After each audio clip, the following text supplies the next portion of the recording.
tai le lofa maleanga le nei o le tua o le sa tapu au ina lo to so I fu ma mantu gola o pai foi on tatu to fe lo I le nei aso I le fa o wina o le tautua ma le o nanga ala wala ta lo kubana TV fa patalo fa to le mai mai le pulanga sa mo apia mai o nao se o lava se a pititi pa fe lo ya tu tatu o tu yo na tu langa fa le pea ya mai se foi o le tu vai le tala le lei so se e kale sia I tono le tunu patalo fa fe lo ya tu tamama tina ma tua ya ma lon ta puai patalo fa ma fa fe lo ya ile tanto por calamel nei mo nei aso ma nei vai aso o fa ingoina e tupu le fa tua o le tau long ya le fua ma tu fatasi ma le laulo nei le feonga faltua ya niva pa pe foi le feonga te akono e tilasi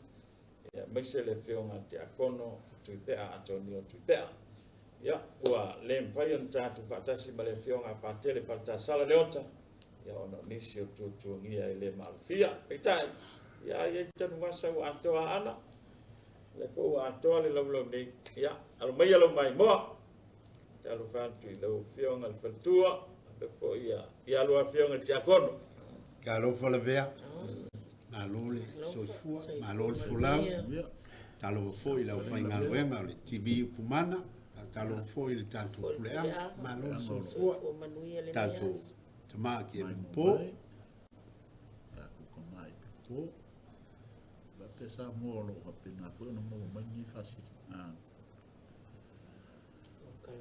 Lo kala me TV. Ma lole le tau ata ele fatino ino le vala wina ya e mai se foi o fe nga luenga tiu tem faiva tatu ia I foi le nei aso ta belata foi fai un alva aso kimu yo ngapiso ya mai lo ko te ko mo kim Ia, o le makamakangi ai au Samoa e le ku mama inga fo le kimu. Sao I Marisavili. Ia, ai fo ni malu, e mo mua malu mako, wa se longa lava ke kalole. Savili. Ia, o nga ku mama le panga kia ngai kau. ia o le kulanga masangi a foi e lo vaia ia o ngia ile tu le lot I. e kusal lo vaia man le lo vaia wa ile feo ai Sao. Si o mako pito no I lai. Ni niva puni ala vaia. Ia fia o mātango fia I wanga wa mai le li. Tau kawa ai foi le pefu man me velo le lani nei vai tau. Ai vi ia le li. Ia I ti munga mātango fia sa maua whaasusu ai foi le lau ele. Mai se o whaatoanga si o tātu o tunu o lo tua I aile. O langa whaalitino. Ia ai mai se fo ia o le nei vai tau. O lo whanga solo fo inisi o fono tanga te tele si o tātu o tunu. Ia ma le wha malulu I nā ua. Tele le vevela nei vai tau. Pe ia le ali. malo ia o nga kula le o kaku ala fa me wo vevela in mai wo ki le o fa so mai lava ile tuoli so I fu ma le o le aso ma le aso e me se fu o tu langa le tau me ka ki nga le mfainga ele mfainga ko suia ia winga swinga le kau Ia. e mfainga ko folo e fa foi mai Ai me se ale tau ko ile o tu ma winga ma nga tangata. I o inala vai fa ma fa ia swing o le tau. Ya, ele foi tanto sábado de vale manu mo se la mo tanto por calamar nei aso. Ya, pa tai mo mai leva no le fio tiaco. Ya, e tilas. Ai ole sale o luma nei o le sal pentecosto o se aso tele fo io le calesia le sal pentecosto pe amata tua ila amata nga male to tu se fa solo mai ai anga il pentecosto das to pa ia tino pa ia o aso tele nei le calesia se me su fina lo fio no tupe ile pentecosto Ia. ua pe o le taimi le o le na mata maliu Iesu ia a fio a Iesu i le lani a le la tatou o le Pentekoso ia o le ase me tāua na tupu i le aso e le mawhai fo ina manino le se tala noa i le Pentekoso la bea pea e le a mata mai i le mea tele na tupu le laulang o le aso sa o le eseta o le aso sa o aso sa e le ai se isi aso sa sili atu lo na taua na ilo le mea na tupu i le aso mo toi tu ai le ia a tala noa la i le vai ai le o se vaenga e matautia le taua o le misterio o le whatutua toi tu le ri a fio pea le atua o le tama o aso uma o taimi uma le na wha mai le o le amatanga e o lava i le ngata lona lua o persona o toi tu le ri e uma ne ia whanga solo a la tātou te whaalongo lava i le mori maua Ioane tusi evangelia o whaiwha ma vaenga Iesu o le whitalainga le tātou wali o te alu langa e awina ifo ia ona whaao ngale i le ngana fo i le laifa mai e sa saa mai le ngang pa ia the pouring of the Spirit inga ia mangkua a whai sa saa mai malo fia tātou o le tua inga tumu le nā le tātou te mana na oai whaatalitali ai le au kerisia wha mai lao le mea na tupu la vea wa fio Iesu le lang au wha mau popo e le tinao Iesu le au so o lo naro fefefe le mautonga po le ale mea le na fola le lia le aso sa le o makaku ia i lanto ia la kako whalongolongo ia i le mori mau o le tasi le tala le lei tasi le launga ai malama inga ngana i fia te o le matautia leo le aso ia le ala leo le ta ua pei o le aso leo le aso whanau o le kalesi o le fio ifo le ngangpa ia tumu loto o au ma tutu iai le afi ala le afi o le malama lama susulu me foi nai tātou te vai i mo ata o mavo faua o le au paia e peia iai le alo iafi pepe o la tolu o le fio ifo le nao le ngang paia e tutu le afi o tātou loto ia na sawa i lama leo le kalesi e o mai lea so i le i koe solomuri o aku a feoti ma le tile fasioti la ai fasioki ale e kalesia ma le au kala i o mai ale kaimini la kako ke va ai aku la le fo i wa kau le lololangi ma fi ngau po ole po o i muselami ma le fatu lofo e alato ia ala kako va e kwa la sawai na le kalesia ele o bo o ai io kako neighbors ka uia fa bena o isala elu fu mai o le fo o kako voi ala ka ki vai ko la solo musa nga ya isala elu sawa inga le kalesia fa sawa le kalesia upu vale le kalesia a le upu alena sa no ele e fio o to o molima o le upu le o le molima fa matala ina ile winga mali tile le oti mali tile o tangata o faile fina ngalo le tua matala le fina ngalo le tua ai upu vale ma fai ma fasioki e skanga ia o le toto le na fa mai o le malingi o le toto tangata mali tile o le toto le na e to tongo e aile tala le lei ma le kalisi o fia ni tangata o fasioki ale o koe o le mori mau mua ka male o sau fasioki masa wasa wale kalesia o le almenga ye ngali liwa saulo ile fatu tuang kerusia no mali liwa saulo le awa onga Yesu Keriso fatu tua ia Yesu Keriso ele ba ia ai ngali liwa koa ia o le meta wana le tupu mai nei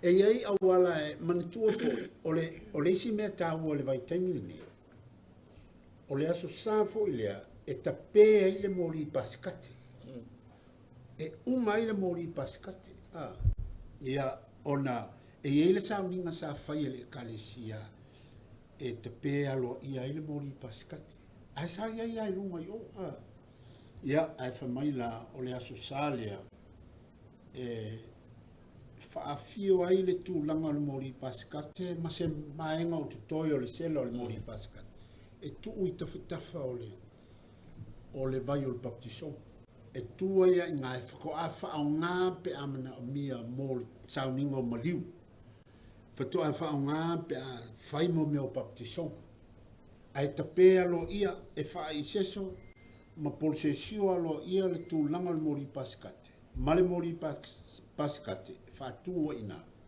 o uma ina le tu sa o le whai fonga lea o le vai tausanga ato le 5 aso whaatalitali le fioifo le ngang pa ia. Fio Yesu le langi. O le whaatalitaliga lea, o le whaaifonga lea o le mōli sa whaamatala ai le misterio o le paseka. Ia, o le aso lana e tapea lo ia. O le whatoa whaonga lea pe amana o mia e whaifi au i sanginga. Ni baptisonga po ni maliu po ani mea whai. Ia e pa I o le vainga e le mawhainal na malmalama manino le lei le aso Pentecoso. Pe a tatu le talanoa mai pea i le whaanga solonga. Wa fio Yesu le langi. O le na upua le o outou o a umoli mau. Outou so o ai maka kou o lo whatotua ioi le nā whetalai ngā lu tātu wari, o kako umanga o mori mau, o le tala le leile. Ia, le alala kako pati patia le asa asau. Ia le Pentecoso. Ia, o le upu e leni, o le pene, o le nuinga, o le lima. Le nuinga. 5 wa I aso pe a whaasa mai ele. Te a kono wale whaletua.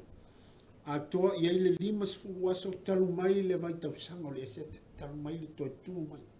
No tanto wali se iao ina fio le langi ia le asola le wa fio ne loa ia lona tolu o persona na fola ina o le afio ia e pe I o le tilo le tau o le sale la sa nei la vea malo sa no le fio al chacono e wo ka fi fa lo ati e ma so fin ngalo le fio al chacono ti la si ele tulanga foi il tape na ino il Pentecoso. Ma lo fa taina vea. Kari kongo havia la ufa longo sa no foi ia. Fianga te a konpo. Tu sai male kakalanga ko na vole so Pentecoso. Sen makanga fi. Kari kongo voi wa. Ole a ko ngale. E pa wasia u kama I fa popo ia I vaenga le ina ia. Ia kia ua ia I lau tilo fo ile ia I le mata mofi o le alofa o le atua I le kangaka. O ngai a kako kilo le ia I le whaka o konga mainga o le sfainga malanga le tangata male nu o le atua. O I e kako kilo I le aso Pentecoso. Kaungu ile upo oile ua pahale anga ua akoa kingo le kapu. O le winga o lau whamtalanga pe o I le ua akoa I le atua I le langa. Kako kepa I kua I le whenga inga tuai. Kako mori mawinga I ngā whamai na mafuta mai le atua I lone mo. I whailonga, singles. Sifaka I ka inga pe o le. Kaimi o le whainga malanga le mu o le atua. Whamai nā fio mai le atua ma mafuta malona nu. I le afi whani tu le po. E mua I luma. E wha malama I le whainga malanga nu. Ai a o I le au. O nā fio mai le I le ao whani tu. Ua muri mai tu o le mu. E pui le mo mai ni fili o sofa ia. Whenga inga tuai le na. Ai no o te pule le atua I le whenga inga fo. Liu tino tangata le atua. A fio mai Yesu ke riso ono na. Ma futa ai. E tā pena ai le whaonatanga. Le anga ua pa uri tangata I le angasan. Le lanka ko kilo iai. i le matagofia pe ona saunoa ia le fioga te akono ia atu pe lea na faatino iesu le taulaga o taulaga i luga o le koluse faaiʻu le tugamau e leʻi gata i le tugamau aisea e le agaoʻi tugamau ma tapena i le atua e koe avea o se e toe tatupu mai se moemoe fo ina ia avea le tugamau auagi ia le kalikoguga i le feagaitu ai e gaka i le kugamau e avea le tugamau e koe kapega mai ai le faiga malaga le tagata i le ola e faamau o aina faia o iesu le atua le alo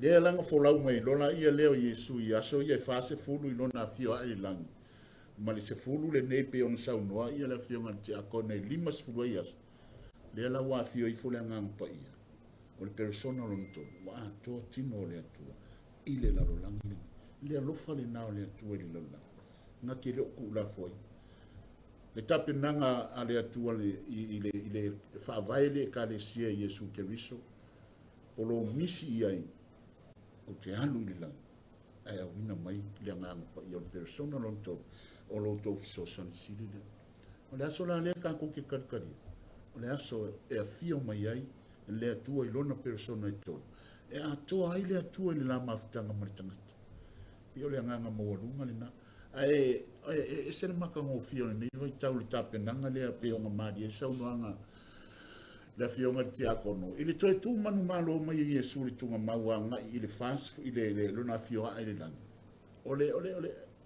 o le molimau akoa o le gava i taimi kako faagogologo ai i upu folafola i nava i taimi i faiga malaga lenā o le poloaʻiga o le kau faamaukuiga iesu o lana poloaʻiga i loga au apostolo ia outou fealofani laga o le auagao au te o le afio i fo le agaga paia a o i la o le ua afio iesu i le lagi i le sefulu la o aso ia na lea foʻi lau kako faagogologo ai o le auga o le sefulu o aso ia o le tatalo iesu lona tamā ia tasi i latou pei o aʻu ma oe e tasi fealofani o le e no mau ai le tasiaga lea a o le tasiaga lea tapena ai e le agaga paia le faiga malaga le ekalesia e le aso o le pentekoste ia se aʻu lea faapopo e tusai ma le faafesili ma le agaga faaloalo malo se ulolo mengo faalogo ia ine ia ua vaai segapuina liva o le aso e faaupoopoga ia i finagalo te ako afetailaga la mea ma faafesili o sio vaivai e iai ia o lea ua toe tu le alii ia a o le molimau ola lea ua saunoa iai laʻua nei o le ua talaʻi le finagalo le atua le au apostolo i le lalolagi o le molimau maututuna ia ola agaga o tagata i le ekalesia tatou oo mai le pentekosto a le tatou mo persona i e tolu o le atua le tamā le alo ma le agaga paia ia o le agaga paia ia o le pine faamau po le amataga lea o le galuega a le alii e folafola i so se vaega o le ekalesia e maisi le nuu o le atua i vaega uma pe ona iai le tatou ekalesia sakalame tau misteli o pe von saunua ia fioga ia te akona asiama o vaega ia e amata i le agaga paia ona o le atua le alo le atua le tamā le alo ma le agaga paia o le taʻiala lea o le tatou talitonuga i le vaitaimi lenei o le toe tu faauau atu ai loa lea i le pentekosto o le latou tautaunu ai ia e le gata lea e faauau e o le faavaga talitonuga ga tatou ekalesia leiai nei faatasi mai le afio le toe tu manumālo iesu toe afio mai le agaga paia faamalosi-au tatou tagata auā le tatou molimau atu ia o le tala lelei ia ola agaga lua le atua faafetai malo faafetai e se le pei o le asao le pentekosto ia pei lana saunoa le feoga te akono tuipea e kapea i le molipaseka ia e pei ai uma ai foʻi i le agelo o le seka uma ai ma le matau o le eseta e te lē le tāua o le ae toe fio mai ai le agaga paia o le fesoasoani le lena fai mai iesu e alu auina ma le fesoasoani le se o le faauiga ai na o le tasitolu paia ia ua lena maliu iesu toe tu iesu ai fai mai e fia langi a wina mai leo sosani e sa ul sosani Yesu ole misterio le ala lea ia ole mea na e taua ia le kalesia ole misterio e vange le mafau tangata e alu uma o tua atu ke monku voli pese fo le ale lo kalesia se lo awa o le pese winga ile uma longa fa makala el kanga kai longa poko malonga malos o isi mei tu atu e ale atu alna ia ta ko ke fa matala ina le atu le sa no ia te akon le atu le tama le atu le alo le atu le ngang pa ia le ale apaki paki alo na tolu o persona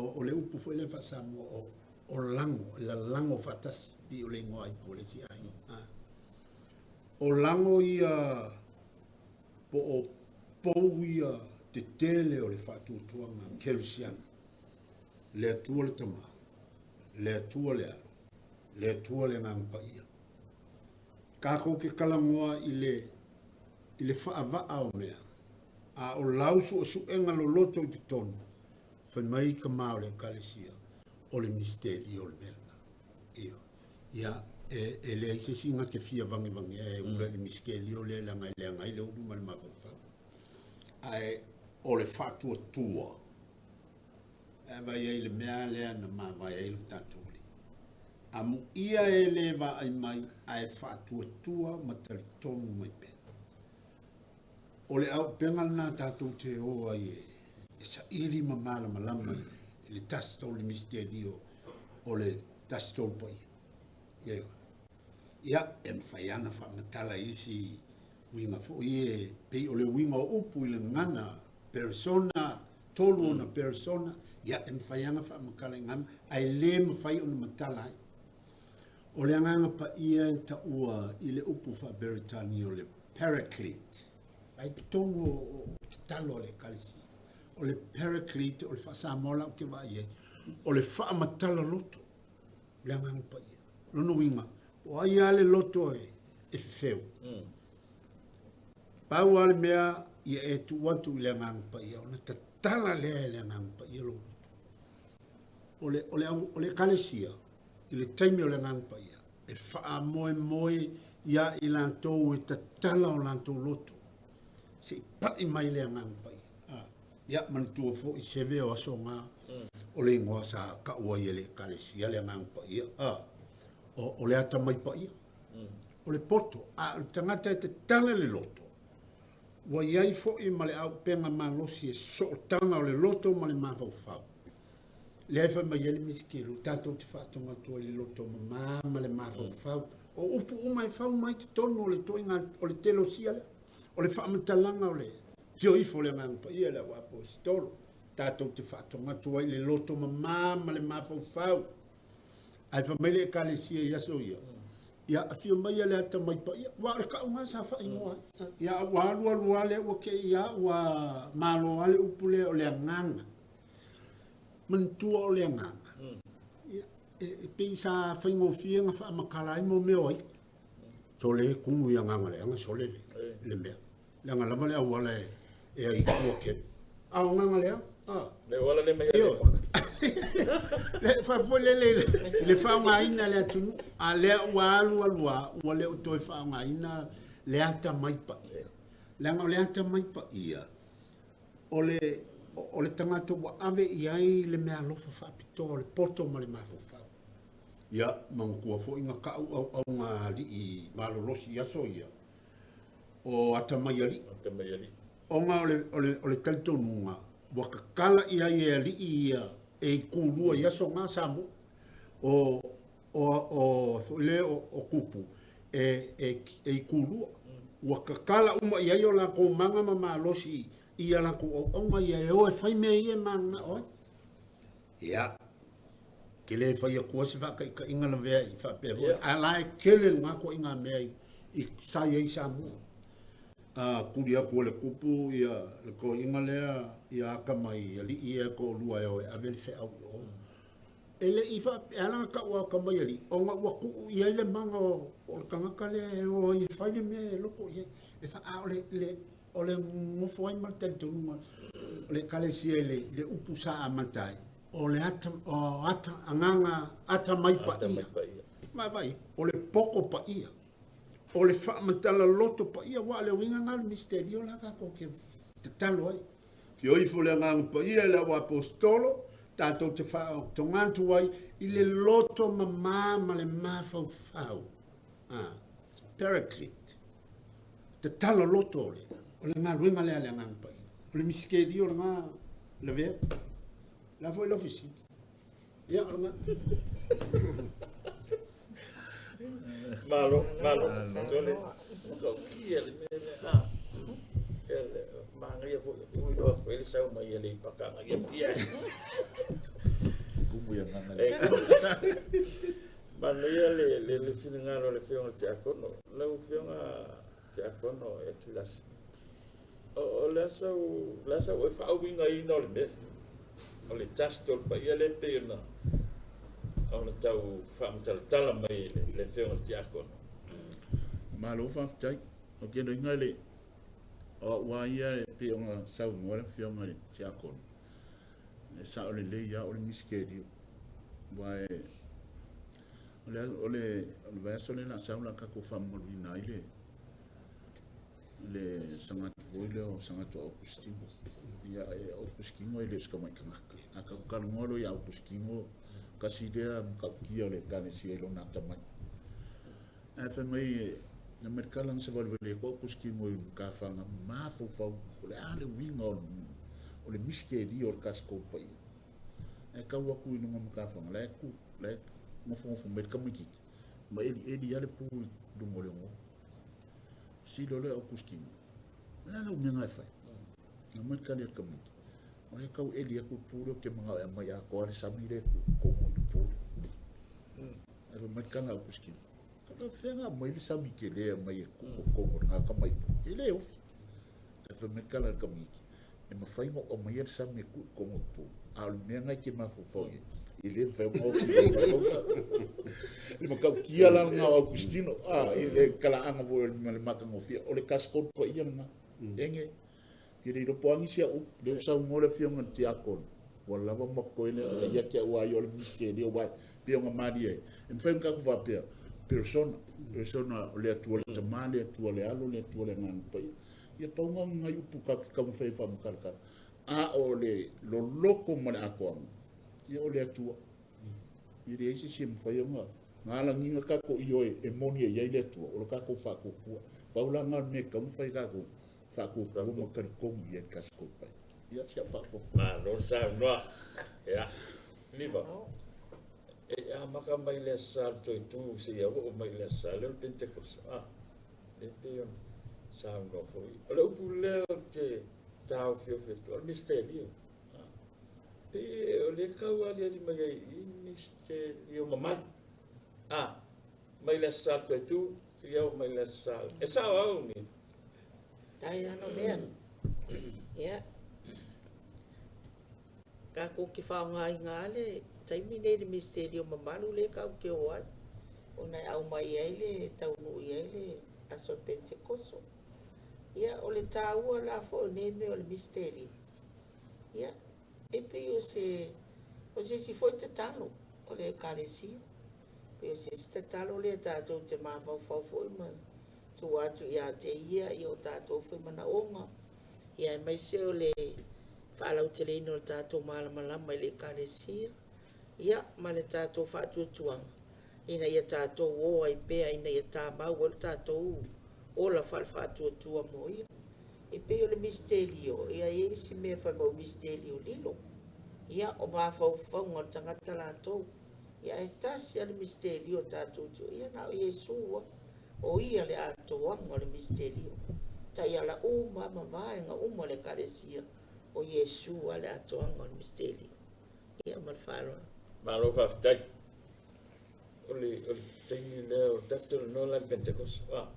te mele na fio mai Yesu o lau lai fa puku ko kongole na le mea ringa la fida oli sa kaunga o se ngofoanga fo ile le fa kari ile fio mai ole na ile la tu soso a e feitau le moli mau Ioane Evangelia o le vai aso le nei e o ale taimi o toi upu o Yesu o le a fio le la lama sila fia Yesu e iai ale au le talitonu ma le au masalo la langa e malosi mai o iutai al nate a la lama e lotu tele Yesu o lona au vaa le a fai ona pau al mea whaatalitari o le a fio ifo le mau ia o le maula iei ngā olonga ki ngā ma le kosi fukasi sa ngofo ia whaapokopoko o fefefea ma le tua a taulo le upu fefe lono winga iei le mea taua o le malosi e tupu e a tau le palapala e tutongo e ai ia le ola fau tutongo le tau le mea palapala whapenale whaitau whaale nā tūro ele a iai le fefe o lono winga iei le malosi anga lea e whaatalitali iai lea tō titi ma tau tu ia i lato ia o le tala nā lela a tātou whaalongo ne iei le sa e ma tau tia le mea na tu fefe le mautonu wa fio a Yesu o whaatasi a mana wa iei le asona whamatala mai iei le fio a Yesu ala ua si oa i le lau ai o mai angelu to lua fai atu iai o tau tangata kalilai ai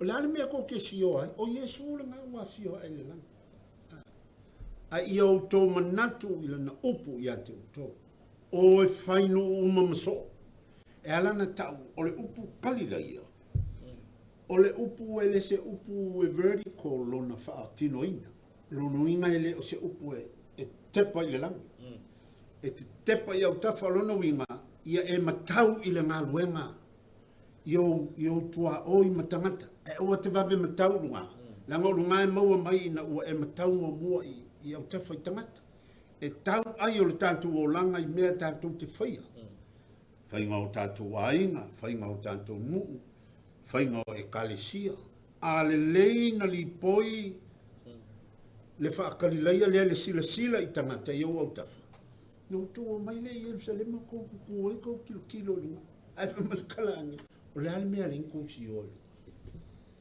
o Yesu le nga sa ya te to na wa fio ai o to manatu o ko ke o kalilai fai o mamso ia vai lai le whakarikaringa le manei o le mea le la tato o i le sa se i o tato whaalongo le lei i le whaitaungo le fionga le o le moli mau le nā le ulua i e kalesia na whatu Yesu moli mau le malosi o le ngā luenga le whaamatala loto le ana whaatari i aina fola Yesu o le a fio ifa ia o se mea mkau kia le mea ngala au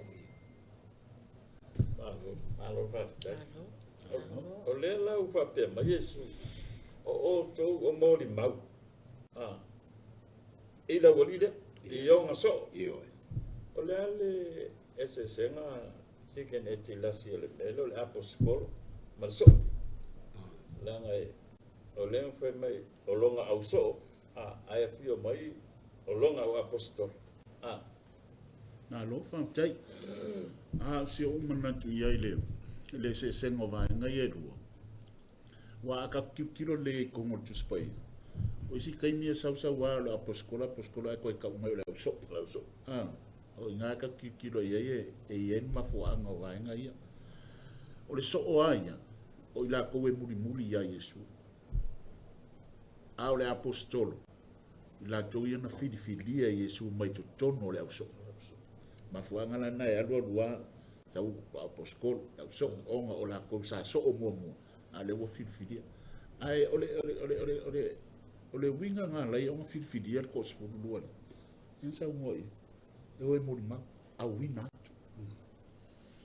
le winga nga le aposko la ko e awina atu e o mori mau le fe au tala le Yesu Keristo a le so ayo ia ka ko uma so en fin dia mai ko ngol so le ia a ka kilo fo ia mele we ye ni nei mai tau ka ko nga luenga e ale sakala metal pap songa mar confirmasio ka ko uma ia le wa fa pa ye ina e o mori mau le fe au tala le ia sakala mo ku de mun fa na lo fa tai se fia fa popo ni va Ale, tai lo vea. Pai le te mile ale na sa no Yesu ina wa fi Yesu le la. Tu mai lo le wa apostolo. Yo le so ale. O lo ai o ta la i fa il fina ngalo le tu. Ai mai le kai minga fe yo mai ma futa ya Yesu. Ya le o sa o ile la koma. Anga le to foi mai. Le lo na o feta la Yesu. O ia o to ya fai o to ma so.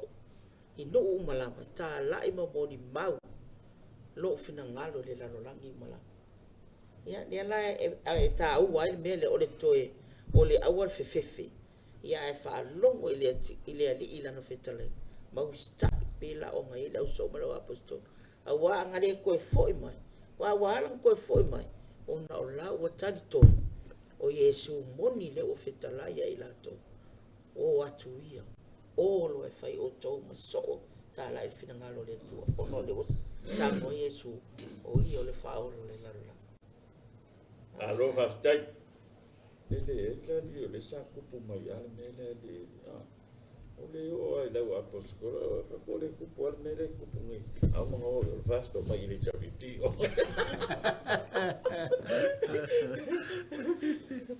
ia e lima taʻitaʻina le tagata i lona lava loto fuatiaifo a o le matagofia foʻi ona mea o le saʻolitoga na o le tagata filifili ai ia le mea na te lamona ae talitonu mai oe e leʻi asa lenā filifiliga ma le musumusuga le agapaia e leʻi asa aiai la le kagaka foʻi lele ua faamoe le filemuage kava le solo ia le anga pa ia ai fai asi anga ia e le aula e fapena i le aula wa ngofu makam fai koso mai le ri me loko ia la ko fa maria ia la ko e le aula fapena ia ta tia pe o le melo sa o tonga na o tangata o le mana ia le o le fioi fo le anga pa ia ai o tu fai atu o le moli maulamba le kalesia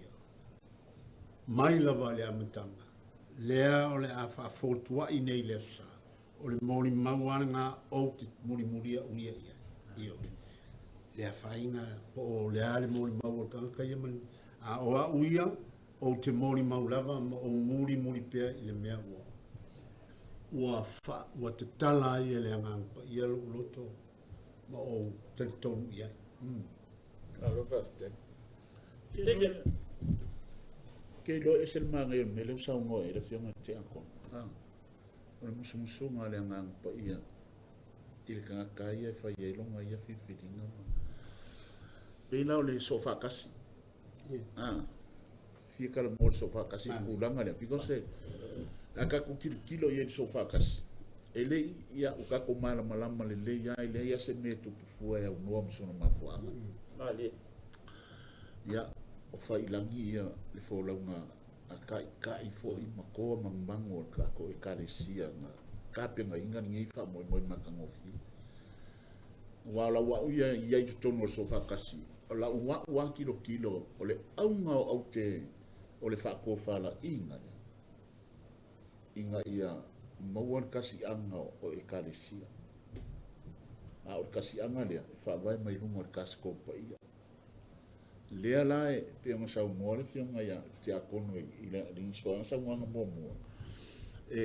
o sofa kasi fa vai lunga ole la ko maule ia fa vai lunga kasi ko pa ia fa tu le kalesia i le tu te male tu le alo le tu le nga ia ko komo o sofa kasi o mo ile ka o ko mai le monio le tu le ka ko ki ka po ia a ole nganga e sel makanga o fie o mele o sa ke lenga ki do ye ka mare kalisia ele mfai uma koe o mai ka puai whakasi o se ekalesia kasi.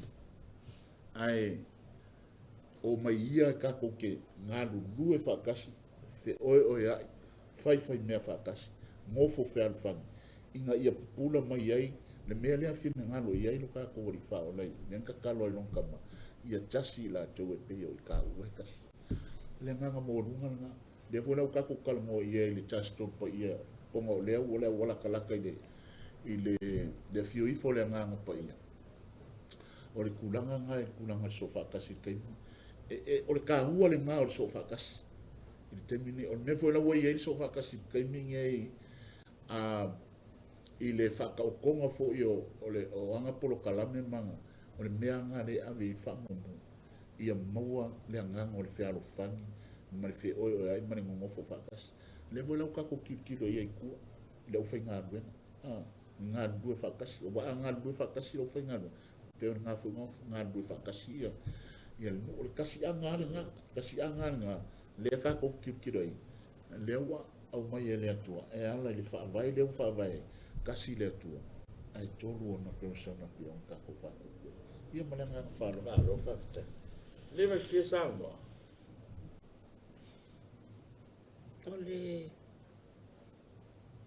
Pentecost o le kauke iai. Ia o le wawali me i loo mawhawhau. Le laka kowo o le sisau nginga sili leo na tāu o le aso Pentecost. O le fio ifo le ngang pa ia iai tātou. Ia o lau whautuanga. Kako tā pena masauni. Wa o kai mingei. Le vanga saunis. E ke le whapea koe o le saunga o le saunga. Aus ia o lai. Ka fufao a lau whaumaru e le oango le. Ka koa ka le si. Ia o taimini tā pena. Tā pena lo tangata. Wai lea o ngā fuinga ka ko lau o le ngang pa ia o le ngang pa ia o le ngang. Ai tu mai lo tātou o langa whale aso. Ka ko ke le o sāwa vali. Maolai. Ia fio mai le ngang pa ia le aso tele o le tātou ka le si. Ia nai fo tātou sauni ma tā pena tali atu. I se tali mātongo fie. Ina ia au mai e pe ale mamanu o lele ia e tātou. Mai whaloa. Aro whaftai. Mana ia lwa ngale na o i el fina ngalo le. Fio ngā te akon. Tike. Ia. I le sofatas. Ia. Wai. Ia. Morsi fio fo i le. Mai mo mai il tātou pulea. Le fio ngā te akon e tilasi o le sui leo le katoliko. I le Sofatas. tono le. O le fono ai kale sia sofatasi sa mo. O le pere me foi le. Ia ona o le whaatua e lolo unga tā. Peila na mali e sa no. E le o whaapea o whau le sofatasi o kale sia ina i o mai lolo tu fatasi. Ia. Le alta tonunga ta tonu i el tangata lanto la vole e kale sia lo tāpua ai ma ona. Ai pe ole me tā ua le ta ua le li mai ona le talenga le a Iesu. Ia whea alo wha. Ia. Ma o le whainu umamso. Ia pupuna atu i le vaenga le. Le polo inga le. I le sofatas. O te manatua le loe le pea le lavangi avango le sumariri te akono ia eti i le sofatasi. O te manatua le upu na wha mamafa le to ina le o katina le pio. Ina ua fua le sofatasi lea. Tasi fe lanu wa. Ele o le tasi whatoninga. Ese mele. Tasi in one in diversity. Lono inga tasi felanu wa. Ai ia maua o le tasi lea. Ia whatau o le tasi lea. Ia felanu wa i mai lanu o le tasi lea. Ia la pe ona e samu. Fealo fani ngā lulu e whatasi. Fatu whatasi le titi e. Tau si lala foi leo le. Lala leo o le alo ia tele whai ngā malo. Wa o i. E pa i o le am leo le malo e tapa ma iai. O le ao lea e tapa ma iai le malo e whesilingia se whautuanga whaleanganga. Ina ne i tofu le malo i se mea e mala iai. ma puapuanga ti ai tangata. O le mea na e alai o na wha malu le fono lea. I lanto a ole fesili ngā sāku fesili. Whawhianga kako, whailinge mea o kako ese le loku, ese laulo, ese laulo, ese laulo. Ole upuna na lafo el to ina lea. Tasi felanu lanua, ole mātango fia le nao le tu. Awange e whaakongi ngāle, le afo i le lofa o le atua. E le mwhaina tanto whai le mena. O le atua, e felanu lanua i le tasi le nā. Ia iai le mea e tāua, tutu whaatasi iai. O lea, o leo e tu leile. Wa ai sa moa po o matu. Wa ai ia tangata po o manuia tangata. Wa ai whale mai po. Wa o inai ei uma le wha amanu malunga le a whono le. E a watu ai le whautua ai le malo. I lea taimi mo le. Ia te lero se sa no pe ia le fionga awai. O le winga la utala. Walo ia ona ua mawhai ona tali mai wha ala putonga tele i whafo. I se mea a matu ele a whono li nei. Langa o lai loa. Wa fia o mai ia. Ntua sa mo le atu ngulopu.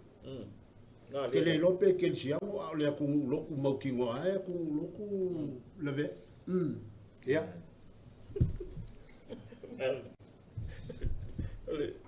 Ole insang, ole fiona jako mo di e lo loku ai le ke siamo. Le o ke lo. Ai sa doa ngari. Jako. Nanga ia iska nga o loku ai le no pura me la o loku.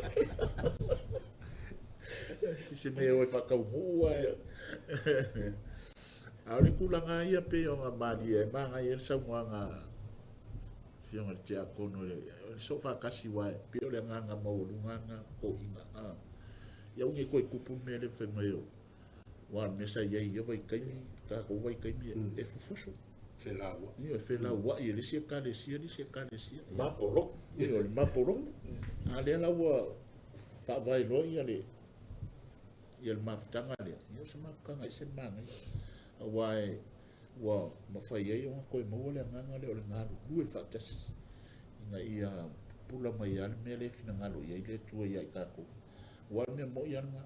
E le mwhainga ko koe au mai a mea ia kasi se kalesia ia. E le mwhainga koe whai. Ia mawala le nganga pe o ngā mari ai saunga. Tasi whelanu le mua. Ina ia mwhai ai o ngā maua le nganga le fina ngalo ia tātou tua. Ia man whalua la. Malo, whaftai. Ia, se vangalai se vanga ki sau, no e ni vale, tūlanga le. Ia, aftai, o ngolea fo i e le mako so whaatasi, whaatwhare tū. O le amakanga o le mako so whaatasi, o le mauale o te tā mau pe on sau nuasi a o so whaatasi whaavai katina le pio. E o maina le taimine e te tauana na whamanatu pele tu e ina lea. Le mātou tā so whaatasi whaafale tūa. Sa amata mai le luafe ma le tōru na ave alo ia ilo wingoa te tōru o komiti. Ia o tai fono fo ia so mātou se amata lena ma si o waifale. No walu alo ia lo tōnu e whai masui o so whaatasi. Taunu watu e sfukasi i kalesia la iai. Ia, e se ala fo il fontele le peta o le NCC. Ta malo loa ma faletua. Ia, e se a mātou faletua. Ia, o inana a mata mai ia, so fatasi a faletua. Saua ia. Saua ia, pena o mai loa tau sanga le ua. Lua fesu lua. A mata na pull out aku ia, le nasa leta. Protisano. O wis o le asfitu le aipua i vaenga la o mātou whatua. Ia, ia, wa pull out la tau ia o no nisi fo i vaenga i pei fo ni saunua i la tau mātou fono e whai. O le taimila nei, le usa ua ia. Ia, le koe kolua e ka le sia malolosi ia. Toe al metisi e whakasa ma le katoliko, le tonu o le community le a whaletua o le sofatasi. Ia o le ala e alua, ia ala le sofatasi taimine. E le whapela o matou vai ai foi le fau foi so fantasia le ango si tasi foi le o pito le karesia por tato ngaruenga foi fantasia ia o le mbau wale nofo fe alfani ma le fe fasoa ia ai le ai ia se me vo le fa peo o tupu ai ni fa fitau o le mata inga foi nga ma le leina ma le fa malosi ma tato tama foi ua o maatu le fionga ia alpati ia awa fo tau fenga so fatas ia le la sawa ia la terminate e fo lau fai loa tu tato tama le o pule anga le wini ia la fo mala malamba ia fia ia support fo ile tu ia so fatas ia le mato komiti a falitua por sengo falitua uma o le fakasa e totisi ia mal katoliko ia le lau ave ia le fo wa inwa uma e tonu fo ma falitua lau fai ngarwe ti a kono ma sosoan e ono sa no fo tatu tama e o fai le mo tatu ta ua le male nga ile lumana a o tatu ti va ai fu e nisi e kalesio ai o tatu le mo tatu fa va ia ma le kalesio ia e misio le sofatas tonu sa mo ma e kalesio ti tele ia o le mata ina le tunu ia wa ia me fai le malo so fantasy lo ia nei ia mal falo malo fa tai ta ua le upule so fantasy o mai fantasy ia ai fo yo le mele no fina ngalo Yesu tu mai lo nga luenga le apostolo ma le so ina wa le ka wa mai pe lo kuale so ai lo kuale apostol tasi ale kalesia ku mai ia mal polo inga ora fai umam so ya hoy si ya mai le hoy si se vai ai on le foi fai lo mai tu taimi mele ya batu la no ne ya ali fa mai ai na tu por kala me tu lo mal fa lo taila o tele lo por mea o ke lu ku ya februari o uma lo ko lo fa le so fa kas lo fa sa wa ke lo o amakanga o kausanga o le ana kani foi kako masing fo yum oi o le ala le fanga e batu se por kala le ka pena por kala me o mo fa so ko le mo kai o yuni o yun o ia na ngai na ngai ala no foi atu le ngai tu sai ma le fa tu tuanga katoliko o le vai taimile nei e tilo mai le ngata le fa pa ianga le ele fa pa ianga o ngalwenga tangata fa pa ianga o fale o le so se to inga mela vai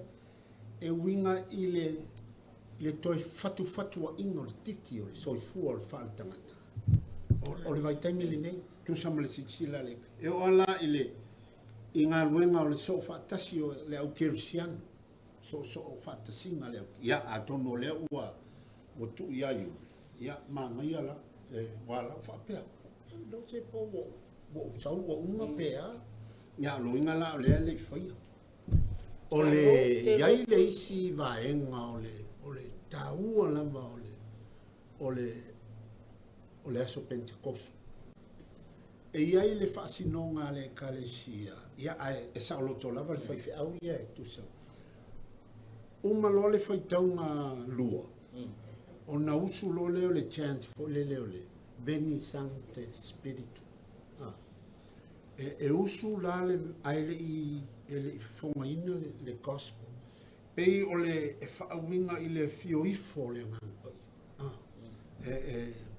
aia e pule lama wa o si e pule ale fai whiawia o isi waku umai le umo le konumio whaailoai ia pe momori a kuai le kaulanga isi ai i le whaatula ngana fo i le whaatotonunga au te manitua o le taimile nai usu ai le chance whapitoa na o le aso Pentecosto Veni Sancte Spiritu e usu ai le i whaia le koi ki kia pei o le whaafio kung langa o kākou o le ua whaafio mai ai le kusupai o le kainwolele whaafio i lava evangelia la whaikau ia o na usu ai le o le chantinga pei e afu i whaamomua i luma o le whonganga o le talele kasi ngā mea tō pito o le aso Pentecosto ia ma le lanu mumu e whaonga o le lanu fo i ngā ua fioifo le ngang pa ia i whailonga o le afi ma pe o mea ia tā ua o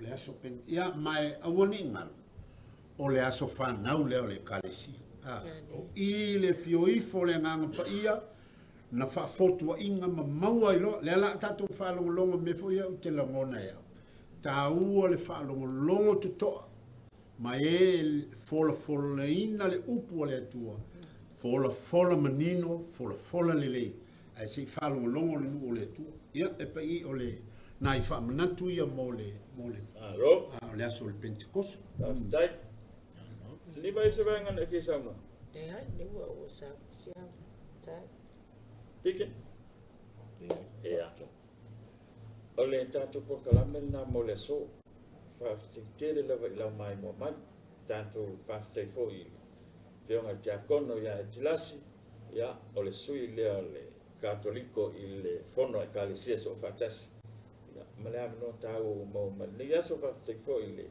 fionga fretua ia mai se le fionga tiakono tupea ia mo le ava no tau ma le fa so tau wa foi on fa tau o tatu po kalame le so au le fa mai aina tatu po kalame ia salo na wa ei fasi silanga na tu ina tu ilunga tanto wala ata e fa ilonga to i osita ulanga malava wa len fa fa ta uina le so lua mo ia pe ona masemi ai masina Texas ele masina uni ona ole taimile ole fa mana tu ina tu to tasi ole tu on ma fu anga na ole fa ta uina ile fono fa fe au ia po le so lua mo fa be fo ile whaunga le whionga te akono sio a lui i tanga luenga solo ona na ua lua tusi wala ulia le itu lai iwa taulanga pa iol misa pitai ia o le osuia mai le afa le balu tai au le aso sfulu